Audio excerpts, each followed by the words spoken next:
Mr. Chair, this is a bill, yet another attempt to attack aimed at dismantling higher education in our nation. Last week, we know that President Trump ordered the illegal elimination of the Department of Education, threatening the future of millions of children across every district in our country.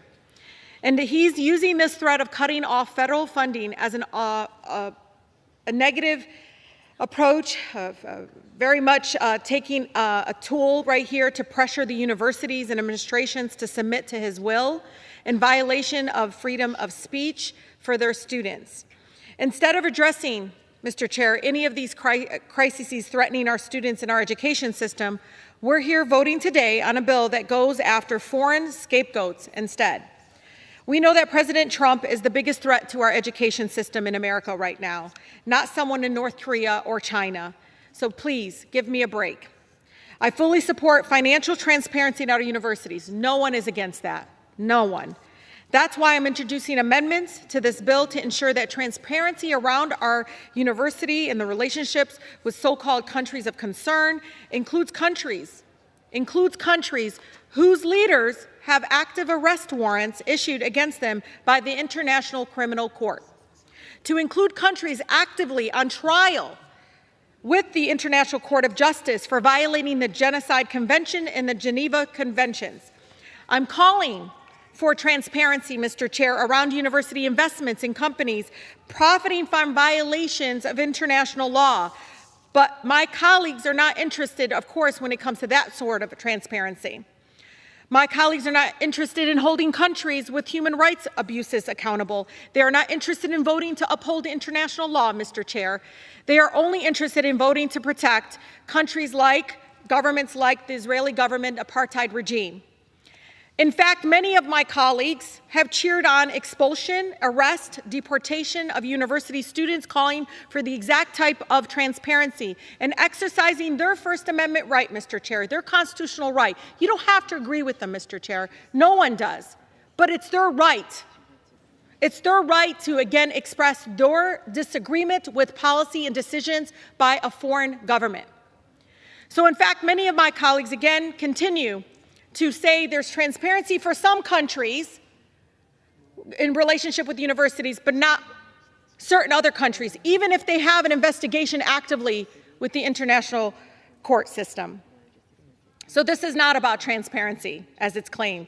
It's truly about destroying freedom of speech and the most important American value in our country, the right to dissent. With that, Mr. Chair, I yield back, or reserve my time. Gentlelady reserved for what purpose? To claim time in opposition. The gentleman is recognized for 5 minutes. Mr. Chairman, I rise in opposition to the amendment. The Deterrent Act conforms Section 117 with other existing regulations, which is why the bill's definitions of country of concern comes from existing law. The 4 countries on the countries of concern list are rightfully in statute as unique threats to the United States. China, Russia, North Korea, and Iran represent countries that are actively hostile to the U.S. and are serious security threats.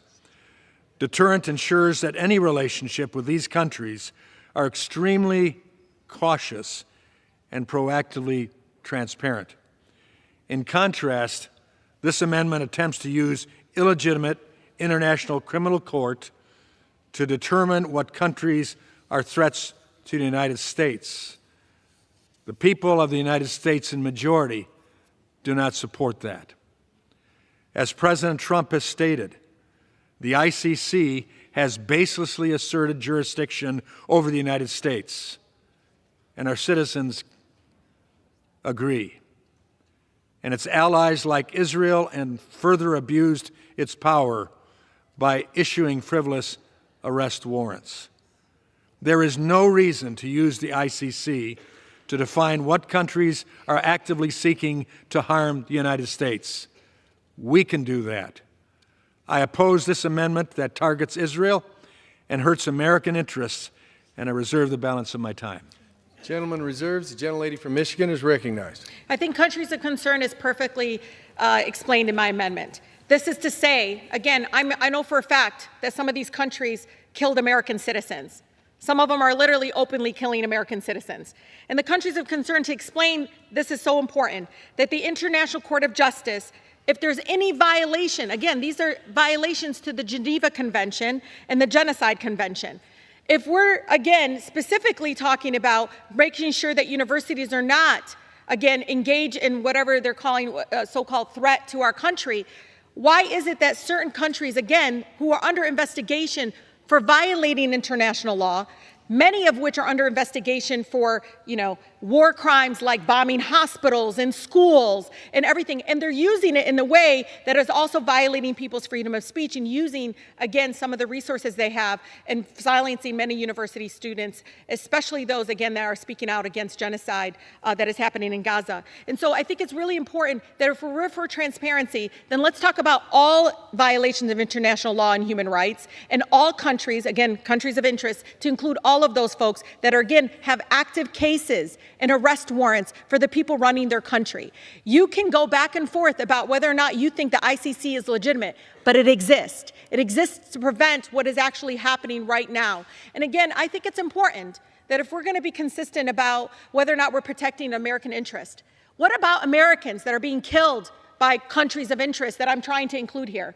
What about them? What about the folks that continue to be their rights being violated when they travel to those countries? I think it's really important and critical that if we're going to say this to universities, that we're going to go ahead and target higher education, that we're consistent in what we say is a violation to international law, human rights, and I think, Mr. Chair, is so important, that we continue to protect the American interest. And right now, it is very clear that this is an attack. Again, the opposition to this is because it's an attack on the fact that many folks want the right to speak out against certain countries that are, again, violating international law. It's critical that we protect the right to dissent in our country. It is critical. So many of my colleagues, even when I don't agree with them, I protect their right to speak up and say whatever they want, even if I disagree. I know what this is about. This is about silencing people. But if you're going to do it, you better include the folks that are committing genocide. With that, I reserve. Time has expired. The gentleman from Michigan is recognized. I'm prepared to close. Her time has expired. My colleague's time is, okay.